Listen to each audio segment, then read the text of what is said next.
Hello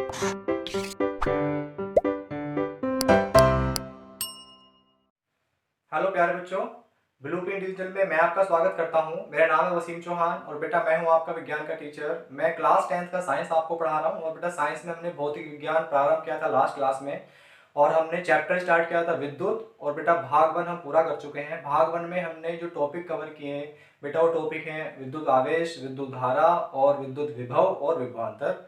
आज हम इसी चैप्टर का भाग 2 आपके लिए लेकर आए हैं। इस भाग में बेटा हम जो टॉपिक कवर करने वाले हैं उनके नाम है, पहला टॉपिक हम जो कवर करेंगे उसका नाम है बेटा ओम का नियम।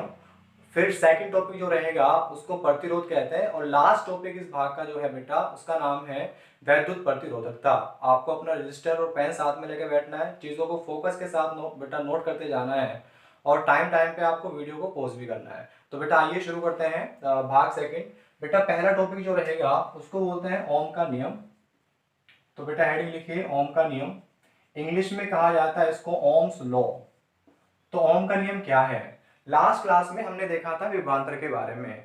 तो विभवांतर का होना बेटा आवश्यक है अगर हम किसी चालक से विद्युत धारा का प्रवाह कराना चाहते हैं। तो मैं ये कहना चाह रहा हूँ, अगर ये मेरे पास बेटा कोई चालक है, कोई तार है, और मैं चाह रहा हूँ कि इस चालक में से विद्युत धारा का प्रवाह हो, तो विद्युत धारा जब तक इसमें से प्रवाहित नहीं हो सकती है जब तक इस चालक के जो दो सिरे हैं इनके बीच में कोई विभवांतर ना हो, मतलब इनके विभव में अंतर होना चाहिए।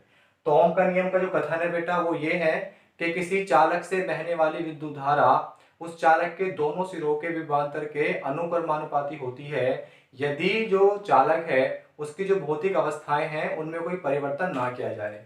यहाँ पर भौतिक अवस्थाओं में परिवर्तन से मतलब ये है कि जो तार की लंबाई है और जो तार का परिच्छेद का क्षेत्रफल है और ताप और दाब, ये सब चीजें बेटा नियत रहें, उनमें कोई परिवर्तन ना हो। तो मैं बेटा इसको समझना आपको जरूरी है, ठीक से इसको हम समझेंगे। जैसे ये कोई तार है, अब अगर सपोज करो बेटा इससे हमने कोई बैटरी कनेक्ट नहीं करी है, कोई सेल इससे हमने जोड़ा नहीं है, तो तब तक क्या है ना कि इसके जो ये सिरे हैं, तो इन सिरों का जो विभव है वो हमारा बिल्कुल समान है। मतलब यहाँ पर अभी कोई विभवांतर नहीं है, विभवांतर इस केस में 0 है। हमें विभवांतर बनाना पड़ेगा। तो विभवांतर को पैदा करने के लिए बेटा हमें इस तार को एक सेल से कनेक्ट करना पड़ेगा, या सेल कहो या बेटा बैटरी कहो। सेल का मतलब बेटा ये होता है, और अगर बहुत सारी सेल आ जाएंगी तो उसको क्या बोलते हैं? बैटरी बोलते हैं। तो सेल या बैटरी का काम क्या होता है? सेल या बैटरी का काम विभवांतर को क्रिएट करना होता है, विभवांतर को बनाना होता है। यानी जितना विभवांतर इस सेल का होगा, सपोज करो इस सेल का विभवांतर बेटा कितना है? 10 वोल्ट है। वही विभवांतर अब जो है इस चालक का बन जाएगा, है ना। तो मतलब आपको ध्यान रखना है कि सेल और बैटरी का जो कार्य है वो चालक को एक विभवांतर देना होता है। तो अब यहाँ पर जो है बेटा इस चालक के ये जो दो सिरे हैं, अब यहाँ पर एक विभवांतर क्रिएट हो गया है। अब जब विभवांतर आ गया है तब यहाँ से बेटा क्या होगा? हमारा एक विद्युत धारा प्रवाहित होगी। एक सेकंड केस बेटा मैंने और लिया है कि अगर ये मेरा बेटा कोई चालक है और इस चालक को मैंने यहाँ से एक दूसरे सेल से कनेक्ट कर दिया है, एक दूसरे सेल से जोड़ दिया है, और इस सेल का जो विभवांतर है बेटा सपोज करो मैंने कितना लिया है? 100 वोल्ट। इस केस में कितना लिया था? 10 वोल्ट। और यहाँ पर कितना लिया है? 100 वोल्ट। तो बेटा अब यहाँ से जो करंट होगा, क्योंकि यहाँ पर विभवांतर बढ़ चुका है तो करंट भी हमारा उसी रेशो में बढ़ जाएगा। ओम का नियम यही बताता है। अगर यहाँ से आई करंट प्रवाहित हो रहा था तो यहाँ से बेटा कितना करंट प्रवाहित होगा? 10 आई करंट प्रवाहित होगा। तो खैर हम ओम के नियम के कथन पर आते हैं। ओम के नियम का कथन बताता है कि जो किसी चालक से बहने वाली विद्युत धारा वो अनुक्रमानुपाती होती है उस चालक के दोनों सिरों के विभवांतर के। या मैं इसको ऐसे भी कह सकता हूँ कि V जो है वो डायरेक्टली प्रोपोर्शन होता है I के, है ना बेटा। अब करना क्या होता है कि जो अनुक्रमानुपाती का निशान है आपको इसको हटाना पड़ता है और बीच में बराबर का निशान लगाते हैं हम। तो यहाँ पर V इज इक्वल टू हो जाएगा I, और जब आप यहाँ पर बराबर का निशान लगाओगे तो तब वहां पर आपको एक नियतांक लगाना पड़ता है। इस केस में जो नियतांक आएगा बेटा उसको हम R बोलते हैं। तो ये जो आया है लास्ट में V is equal to I R, ये ओम के नियम पर आधारित सूत्र है ना। और R यहाँ पर जो है बेटा R एक नियतांक है, एक कांस्टेंट है, और इस नियतांक को बेटा हम एक नाम दिया गया है प्रतिरोध, है ना। तो आपको बेटा ये 2-3 बातें ध्यान रखनी है। प्रतिरोध के बारे में हम नेक्स्ट टॉपिक है जो पढ़ेंगे प्रतिरोध के बारे में सारा। तो बेटा ये हमारा था ओम का नियम। अब अगर मैं इसी सूत्र से ये जो नियतांक है इसको नियतांक के रूप में लिखूं तो बेटा वो क्या बन जाएगा? जैसे V is equals to I R था, तो R की वैल्यू किसके इक्वल हो जाएगी? V अपॉन I के। तो बेटा जहां पर मैं फिर रिपीट कर रहा हूं कि R जो है वो नियतांक है, R का मान विभवांतर पर और विद्युत धारा पर निर्भर नहीं करता है। हालांकि सूत्र से लग रहा है कि R जो यहाँ पर V और I पर डिपेंड करेगा, निर्भर करेगा, लेकिन R क्या होता है बेटा, एक कांस्टेंट होता है, वो विभवांतर पर और विद्युत धारा पर निर्भर नहीं करता है। R जिन फैक्टर पर, जिन कारकों पर निर्भर करता है, उनके बारे में हम अभी अध्ययन करने वाले हैं। तो बेटा ये था ओम का नियम। अभी ओम के नियम में बेटा हमें जो पढ़ना है वो है एक ग्राफ, कि ओम के नियम से संबंधित एक ग्राफ है। तो बेटा अगर मैं ग्राफ बनाऊं, उसको समझना ठीक से आप, जब जब हम ग्राफ बनाते हैं तो उसमें एक एक्स एक्सिस होता है, एक एक्स अक्ष होता है और एक वाई अक्ष होता है। तो ये बेटा वाई अक्ष मान लेते हैं, ये हम कौन सा है, एक्स अक्ष मान लिया है। और वाई अक्ष पर हम लेंगे बेटा विभवांतर को, जिसको v से प्रदर्शित किया जाता है। और अगर मैं एक्स अक्ष की बात करूंगा तो वहां पर हम विद्युत धारा को लेंगे, जिसको I से प्रदर्शित किया जाता है। और अभी हमने देखा था ओम के नियम का जो स्टेटमेंट था, कथन था, वो ये था कि जो विभवांतर है वो अनुक्रमानुपाती होता है बेटा I के। जैसे जैसे विभवांतर बढ़ेगा वैसे वैसे हमारा जो विद्युत धारा है उसका मान भी बढ़ेगा।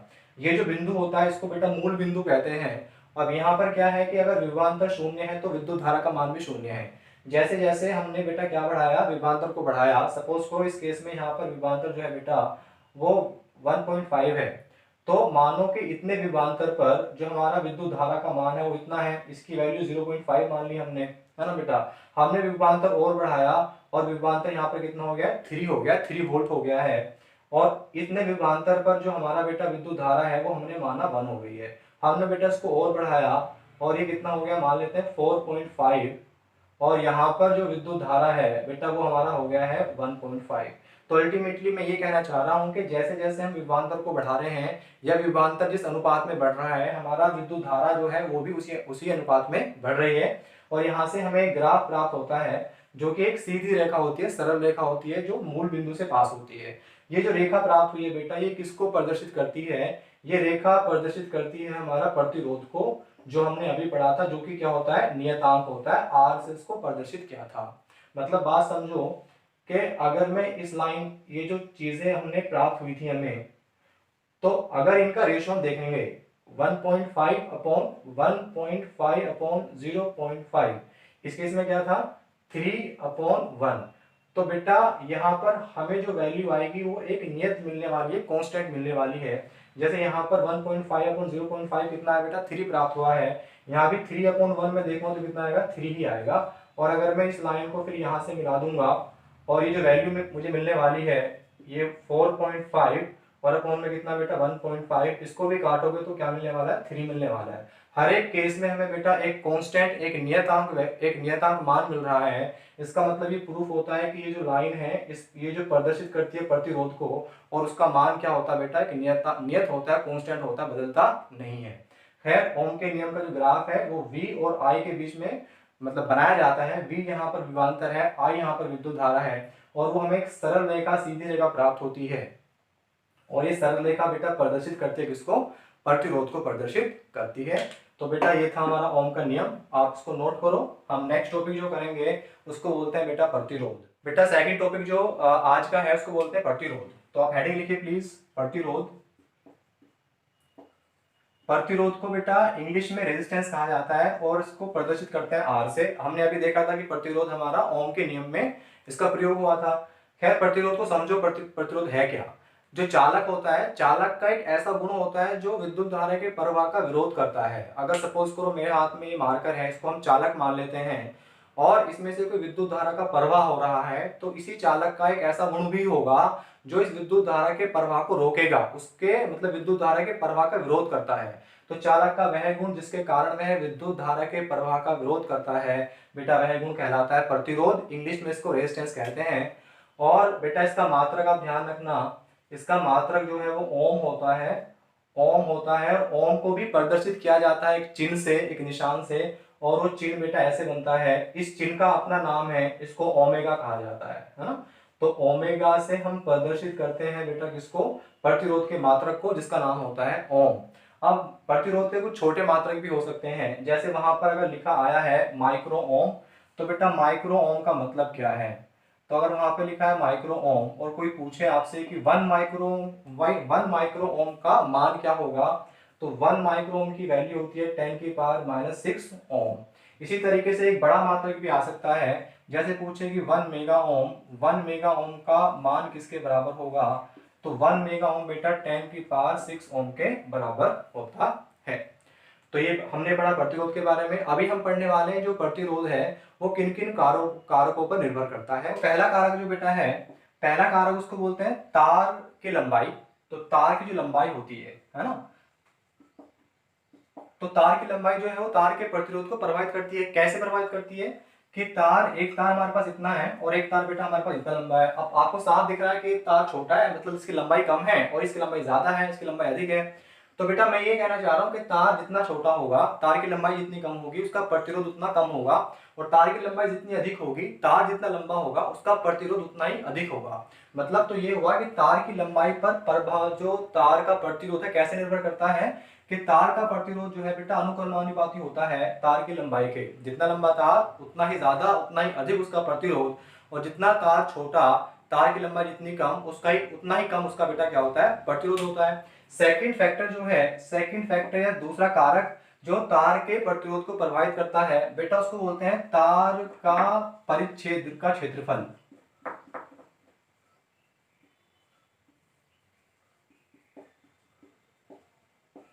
इंग्लिश में इसको कहा जाता है एरिया ऑफ क्रॉस सेक्शन। इसका मतलब समझो कि सपोज करो मेरे पास ये तार है, ये तो उसकी लंबाई होती है, और बेटा ये जो उसकी मोटाई है, इसी को बोलते हैं तार के परिच्छेद का क्षेत्रफल, है ना। तो अब ये तार का परिच्छेद का क्षेत्रफल तार के प्रतिरोध पर कैसे निर्भर करता है, या तार के प्रतिरोध को कैसे प्रभावित करता है। देखो बेटा, एक तार मेरे पास ये है जो इतना मोटा है, और एक तार मेरे पास ये है जो इतना मोटा है। अब खुद देखो कि ये जो है ये इसका परिच्छेद का क्षेत्रफल है, और ये इस वाले तार का क्या है, परिच्छेद का क्षेत्रफल है। तो बेटा अगर इनकी लंबाई जो है, दोनों तारों की लंबाई सेम है, अगर लंबाई इसकी भी L है और इसकी भी क्या है बेटा L है। अब बात समझो ध्यान से यहाँ कि यहाँ पर क्या है कि जो इलेक्ट्रॉन है, जो आवेश है, उसको प्रवाहित होने के लिए कम क्षेत्रफल है, लेकिन यहाँ पर क्या है, यहाँ पर इलेक्ट्रॉन या चार्ज जो आवेश होगा वो इजीली, वो आसानी से क्या हो सकता है बेटा, प्रवाहित हो सकता है। मतलब मोटे तार में से आवेश का प्रवाह आसानी से हो जाएगा। इसका मतलब ये है कि आसानी से वहां पे विद्युत धारा का प्रवाह हो जाएगा। बेटा आपको जो समझना वो ये है कि जितना अधिक तार का परिच्छेद का क्षेत्रफल होगा, उतना ही उसका प्रतिरोध कम होता है। यानी कि समझो कि तार का जो प्रतिरोध होता है वो व्युत्क्रमानुपाती होता है उसके परिच्छेद के क्षेत्रफल के। तो ये दोनों चीजें बेटा आपको याद रखनी है कि तार के लंबाई के साथ उसका जो संबंध है वो कैसा है, अनुक्रमानुपाती वाला है। लेकिन अगर मैं परिच्छेद के क्षेत्रफल के साथ उसके संबंध की बात करूंगा तो कैसा बेटा, व्युत्क्रमानुपाती वाला है। तो ये दो फैक्टर बेटा सुपर इंपोर्टेंट थे, आपको ध्यान रखना है इनका। आगे के जो दो फैक्टर हैं जिन पर तार का प्रतिरोध निर्भर करता है बेटा, वो बहुत इजी है। थर्ड फैक्टर या तीसरा जो कारक है उसको बोलते हैं तापमान, है ना बेटा। तो ये तापमान पर करता निर्भर। तापमान पर निर्भर कैसे करता है हम बात करेंगे जब प्रतिरोधकता को पढ़ेंगे। और चौथा जो फैक्टर है बेटा, चौथा फैक्टर है कि जो तार है, तार का पदार्थ क्या है ना। पदार्थ मतलब वो तार हमारा वो कॉपर का बना है या लोहे का बना है या एल्यूमिनियम का बना है। अलग अलग जो पदार्थ होते हैं उनका जो प्रतिरोध होता है बेटा वो अलग अलग होता है ना। तो चौथा फैक्टर, जो लास्ट फैक्टर या कारक जो है, उसको बोलते हैं तार का पदार्थ। तो ये दो आप याद रखना, लेकिन जो दो स्टार्टिंग के थे वो ज्यादा इंपॉर्टेंट थे कि तार की लंबाई और बेटा नेक्स्ट क्या था, तार की या तार का परिच्छेद का क्षेत्रफल। तो ये हमने पढ़ा प्रतिरोध को प्रभावित करने वाले कारक। बेटा अब हम जो पढ़ने वाले हैं नेक्स्ट टॉपिक जो रहेगा उसको बोलते हैं वैद्युत प्रतिरोधकता, या उसको बोलते हैं विशिष्ट प्रतिरोध। विशिष्ट प्रतिरोध बेटा इसका दूसरा नाम वैद्युत प्रतिरोधकता भी है, इसको समझेंगे हम। अभी हमने पढ़ा था कि जो प्रतिरोध होता है वो जो लंबाई होती है बेटा उसके अनुक्रमानुपाती होता है। इसको बेटा हमने समीकरण 1 मान लिया है। सेकंड हमने पढ़ा कि जो प्रतिरोध होता है वो व्युत्क्रमानुपाती होता है उस तार के परिच्छेद के क्षेत्रफल के। इसको बेटा हमने समीकरण 2 मान लिया है। इन दोनों समीकरण को अगर हम मिला देंगे एक साथ तो बेटा हमें एक तीसरी समीकरण प्राप्त होती है। वो ये है कि R जो है वो समानुपाती होगा L/A के। अभी मैंने आपको बताया था कि ये अनुक्रमानुपाती का निशान आपको हटाना पड़ता है और बीच में यहाँ पर बेटा बराबर का निशान लगाना पड़ता है। तो R इज इक्वल टू, जब आप अनुक्रमानुपाती के निशान को हटाकर बराबर का निशान लगाओगे तो वहां पर आपको एक नियतांक लगाना पड़ता है। इस केस में जो नियतांक है बेटा उसको बोलते हैं रो, RHO रो, और ये बेटा सूत्र मिलेगा आपको R equal to rho L by A. तो ये जो सूत्र आया है बेटा ये आपको ध्यान रखना है, न्यूमेरिकल में इसका यूज होगा बहुत ज्यादा। अब समझो बात बेटा, क्या है कि ये रो है, अभी मैंने बताया कि इसको रो बोलते हैं RHO, और अपने आप में ये क्या है, एक नियतांक है बेटा, इसी को बोलते हैं विशिष्ट प्रतिरोध या प्रतिरोधकता। अब इस सूत्र को अगर मैं प्रतिरोधकता के रूप में लिखूंगा तो मुझे क्या प्राप्त होगा, रो इजिकल्स टू आर, ए बेटा यहाँ मल्टीपल इसके गुना में जाएगा और नीचे आएगा एल। तो बेटा ये एक सूत्र आ जाता है वैद्युत प्रतिरोधकता के बारे में। तो बेटा मैं ये कहना चाह रहा हूँ कि जो रो है वो अपने आप में क्या होता है, कांस्टेंट होता है, और एक क्या होता है, नियतांक होता है। अभी हम इसके मात्रक के बारे में बात करने वाले हैं कि प्रतिरोधकता, या जिसको हम क्या बोलते हैं, विशिष्ट प्रतिरोध है बोलते हैं, उसका मात्रक क्या होता है। इस सूत्र में अगर मैं हर एक का मात्रक रख दूंगा तो मुझे वहां से प्रतिरोधकता का मात्रक मिल जाएगा।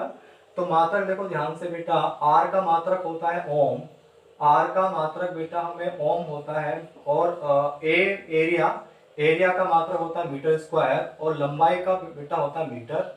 इस मीटर से बेटा एक घात कट जाएगी, तो फाइनली जो मात्रक मुझे मिलेगा उसको बोलते हैं ओम मीटर। तो आपको ध्यान रखना है कि ओम इंटू मीटर जो है वो प्रतिरोधकता का मात्रक होता है, और ओम जो है वो किसका मात्रक होता है, सिर्फ प्रतिरोध का मात्रक होता है। अभी हमें परिभाषित करना है किसको बेटा, विशिष्ट प्रतिरोध को या प्रतिरोधकता को, कि ये होती क्या है। आप इसको नोट कीजिए बेटा, हम फिर अभी इसको परिभाषित करने वाले हैं। देखो अगर मैं इसको इसी फॉर्मूले को बेटा, ये जो फॉर्मूला था इसको यहाँ पे लिखूं, rho equals to R into A upon N. अब इसी सूत्र की सहायता से हम इसको परिभाषित करने वाले हैं। बेटा सपोज करो कि हमारे पास एक तार है और उसकी जो लंबाई है, उसकी जो बेटा लंबाई है L का मान 1 मीटर है। एक हमने तार लिया, इसकी लंबाई 1 मीटर है, 1 मीटर है, और जो उसका एरिया ऑफ क्रॉस सेक्शन है, परिच्छेद का क्षेत्रफल है, वो बेटा कितना है, 1 मीटर स्क्वायर है। तो ऐसा तार जिसकी लंबाई हमारी 1 मीटर और जिसकी मोटाई है, परिच्छेद का क्षेत्रफल 1 मीटर स्क्वायर है, तो उस केस में क्या होगा बेटा, जो प्रतिरोधकता होगी वो उसके प्रतिरोध के इक्वल हो जाती है। तो यहाँ से हम इसको परिभाषित कर सकते हैं कि किसी तार की विद्युत प्रतिरोधकता, या कहूंगा विशिष्ट प्रतिरोध, उस तार के प्रतिरोध के बराबर होती है, उस तार के प्रतिरोध के बराबर होती है यदि उस तार की लंबाई बेटा कितनी है, 1 मीटर है, और उसका जो परिच्छेद का क्षेत्रफल है कितना है, 1 मीटर स्क्वायर है। मेरी बात समझ गए बेटा। तो यहां से हमने इसको विशिष्ट प्रतिरोध को बेटा क्या किया है, परिभाषित किया है। अब ये बात समझते हैं कि ये विशिष्ट प्रतिरोध हमारा बेटा किस किस पर निर्भर करता है। आप समझो कि ये एक अपने आप में क्या है बेटा, कांस्टेंट चीज है। ये तार की लंबाई पर निर्भर नहीं करती, ये तार के परिच्छेद पर निर्भर नहीं करती। सपोज करो मेरे पास ये कोई तार है और मैंने इसके दो भाग कर लिए हैं, एक भाग इसका ये है और एक भाग इसका ये है, तो जो प्रतिरोधकता है इस तार की और इस भाग की बिल्कुल बराबर होगी, है ना। तो ये प्रतिरोधकता जो है वो पदार्थ की प्रकृति पर निर्भर करती है, ना कि पदार्थ के आकार पर, लंबाई पर और जो उसका क्षेत्रफल है परिच्छेद का, उस पर निर्भर नहीं करती है। तो बेटा ये आपको बिल्कुल ध्यान रखना है। मतलब कोई तार अगर आपके पास 1 किलोमीटर लंबा है और एक कोई तार आपके पास 1 सेंटीमीटर है, अगर उन दोनों तारों का जो पदार्थ है वो समान है तो उनकी प्रतिरोधकता बेटा क्या होगी, बराबर होगी। ऐसा नहीं है कि लंबे वाले तार की प्रतिरोधकता अधिक होगी और छोटे वाले तार की प्रतिरोधकता कम होगी। तो बेटा ये था हमारा विशिष्ट प्रतिरोध के बारे में। नेक्स्ट हमें जो है, नेक्स्ट बेटा ये देखना है कि जो विशिष्ट प्रतिरोध होता है, इसको रो बोलते हैं, ये किन कारकों पर निर्भर करता है। तो आप हेडिंग लिखिए, विशिष्ट प्रतिरोध को प्रभावित करने वाले कारक। दो बेटा ऐसे कारक हैं जिस पर इस विशिष्ट प्रतिरोध है या वैद्युत प्रतिरोधकता है वो निर्भर करती है। एक बेटा जो है उसको बोलते हैं तापमान, है ना। तापमान पर ये विशिष्ट प्रतिरोधकता निर्भर करती है। और बेटा दूसरा जो कारक है वो है जो पदार्थ है बेटा, है ना, पदार्थ पर, मतलब पदार्थ की प्रकृति क्या है, वो सिल्वर है, कॉपर है, चांदी है, या जो भी है ना बेटा। तो ये बेटा हमने इस टॉपिक में, इस भाग में मतलब हमने कुछ टॉपिक कवर किए हैं। जैसे हमने पहले देखा कि ओम का नियम क्या होता है, ओम के नियम में हमने बहुत सारी बातें की। उसके बाद हमने देखा कि प्रतिरोध क्या होता है, फिर हमने पढ़ा कि वैद्युत प्रतिरोधकता क्या होती है। बेटा ये भाग सेकंड यहीं पे समाप्त होता है। एक हमारी बुक है, आप टॉपिक की अच्छी समझ के लिए हमारी बुक को फॉलो कर सकते हैं। इसमें बहुत सारे क्वेश्चंस हैं जो आपको प्रैक्टिस करने में बहुत हेल्पफुल होंगे। और सारे क्वेश्चन जो एनसीईआरटी के क्वेश्चन हैं वो भी हैं, और जो बोर्ड लेवल पर जो 10th क्लास में जो बोर्ड का पेपर होता है उसमें जो प्रश्न आते हैं उसी उनका जो पैटर्न है, मतलब सेम पैटर्न पे हमने बुक बनाई है। और कुछ सुझाव अगर आपका है तो उस सुझाव को आप कमेंट सेक्शन में कमेंट कर सकते हैं, और अपने फ्रेंड्स तक बेटा ये वीडियोस को आप शेयर कीजिएगा। हमारे चैनल को प्लीज़ सब्सक्राइब कीजिए, लाइक कीजिए और पढ़ते रहिए आप। ओके।